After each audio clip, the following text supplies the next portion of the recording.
So this first site is on Gulpa Creek Island, just down from the road that leads to Barmah Lakes, and by the canoe tree here. There's a canoe tree. You can see where an old canoe has been carved out of its bark. And this is a particularly pretty stretch of Gulpa Creek. We've got kumbungi, and we've got parrotweed, and you can see on the surface of the water, you can see that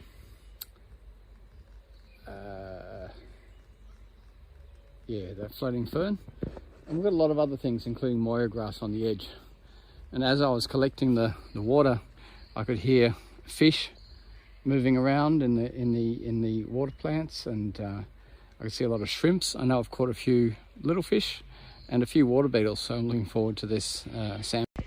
So that last sample was done in a fairly shallow area, and I ended up picking up quite a bit of sediment. Now I'm a little bit further along Gulpa Creek, and I thought I'd try and compare our last sample to a deeper area. What we can see here in the water is water ribbon, and this can grow up to 7 meters long. The curly bits you can see on the end, they're actually the beginning of the fruiting body where the flowers and seeds will be.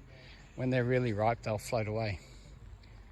So we'll see what we can find. So here I am down on the bank of the Gulpa Creek, and if you look here, here's my net, by the way, and this is the shoreline. You can see a bit of the erosion and the kumbungi growing along the edge.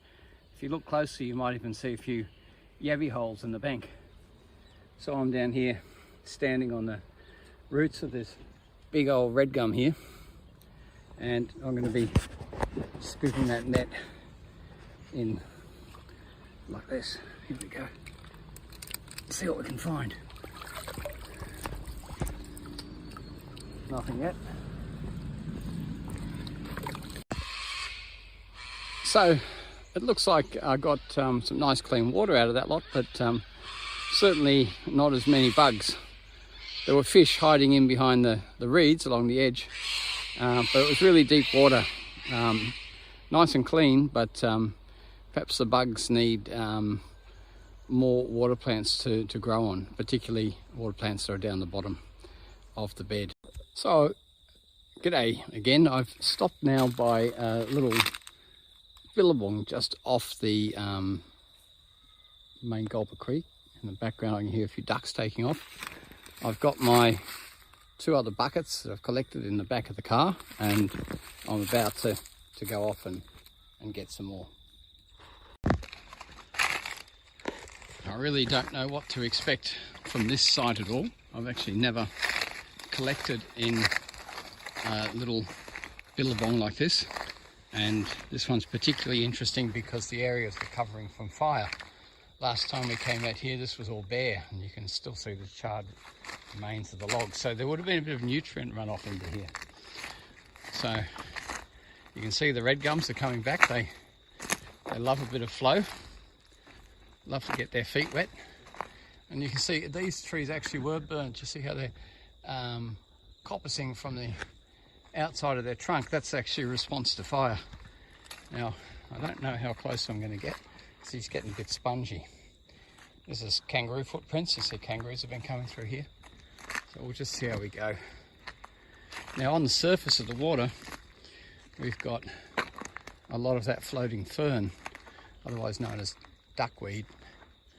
And here, this has been covered in water and it's retreated. We can see the water ribbon just been stranded. I think my only hope of getting a sample is to go out on this log, so here's hoping I don't fall in. So far so good. I've got my little sample, and now it's time to go fishing. There were absolutely heaps of bugs in there, so I'm super excited about this find. They were different a bit to the first lot, so we'll see what happens when we get into class and start searching. But I know that if I was a fish, I'd be super happy in here. So now we're going to follow these kangaroo tracks here and have a look at the connection between this billabong, those beautiful colours, and the river. Because these kind of little billabongs or wetlands, they only fill when the river's up. They actually fill from the river, not from the rain. So somewhere around here, there's got to be a channel connecting it to Gulpa Creek.